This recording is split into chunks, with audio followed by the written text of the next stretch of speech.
Okay, my name is Amir Sohaimi, and this is my final project. My final project is titled The Relationship Between the Malaysian People and the Orangutans. Okay, we have three sections over here: history, conservation, and the Tapanuli orangutan. Start with the history. The history of the orangutans. So let's start with the etymology. The etymology is derived from the Malay language. The name orangutan is derived from the Malay word orang, which means person, and hutan meaning forest. And here you can see a picture of an early picture of how uh, the orangutans were depicted. They were depicted as monsters. First discoveries during the 17th century, Europeans have become aware of the existence of the orangutans. Throughout the 19th century, explorers in Borneo hunted them extensively. The earliest scientific description of orangutans was made by Dutch anatomist Petrus Camper, who identified the animals and dissected a few specimens. This is this is Petrus Camper, and this is his scientific description.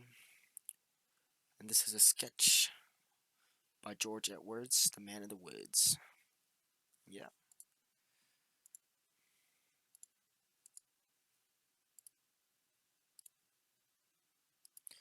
Orangutans and the natives. They have a quite distinct, unique relationship with the natives, Malay back then. The orangutans have been known to Sumatra and the Borneo natives for over a millennium. In Sarawak, which is part of Malaysia, the apes are known as Mayas, but in other parts of Borneo and Sumatra, they are known as Mawas. While some groups hunted them for food and ornaments, others prohibited such activities. So, some groups hunted them for food, while others was basically was scared of them. For example, looking in the face of an orangutan is considered bad luck in some traditional folk beliefs in central Borneo. Orangutans are said to have mated with and kidnapped humans in certain folklore. This is very alarming. According to legend, hunters have also been enticed by female orangutans. Here's a graph of the Bornean orangutan population. Of course, with the arrival of the Europeans, you can see that the population has drastically dropped down from the hundreds of thousands to barely, let's say, 60,000. And this is only the Bornean orangutans. The Sumatran orangutans had it worse, and who knows about the Tupanali orangutans, which weren't discovered back in the day. As the image states that they were hunted for food, pelts, and a pet trade, which brought the population down. Well, also the natives also hunted them down too, besides the Europeans.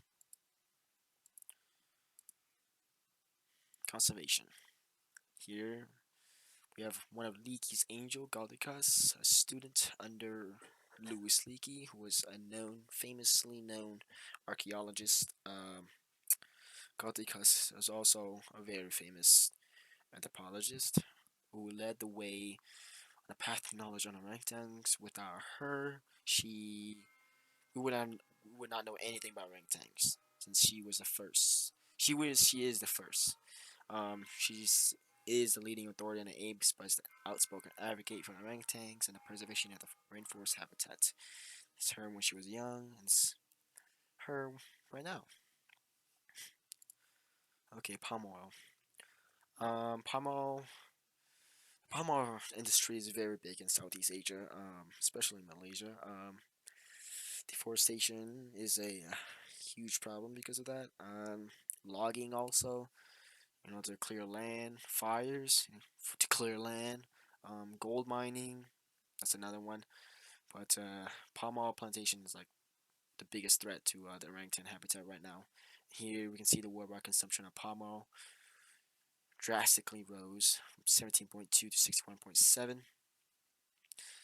That's very bad. And here we can see the orangutan population, at least the Sumatran one, skyrocketed down from 80,000 to only less than 15,000, which is probably like 7,000 right here. Yeah.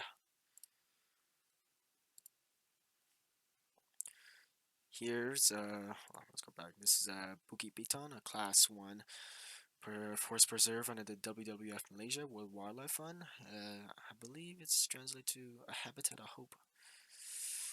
I might be wrong.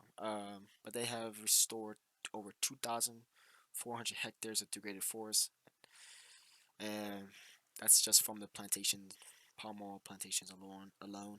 They have planted over 300,000 trees over degraded areas. The operation took only over 10 years, so you can see that like in just like a little few, and over just a decade of our time, we have restored a population that has been home to orangutans for a long time. And if we can do what these guys can do, like who knows? The forest was riddled with leftover integrated farmland as well as current plantations, but still there was a small population of orangutans struggling to survive when they found them before the preservation. And here's a 5-minute documentary of Bukit Bintang. I recommend you watch this. Effects. Here we can see the effects of conservation. The Bornean orangutan population has rose greatly.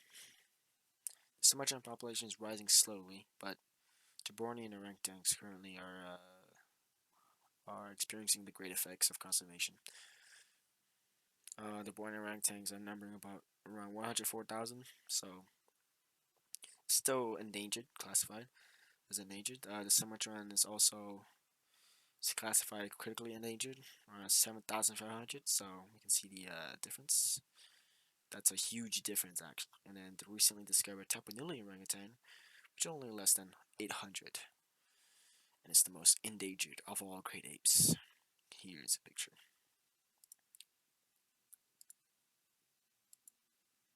Here we can see a new species of orangutan. Here's a picture.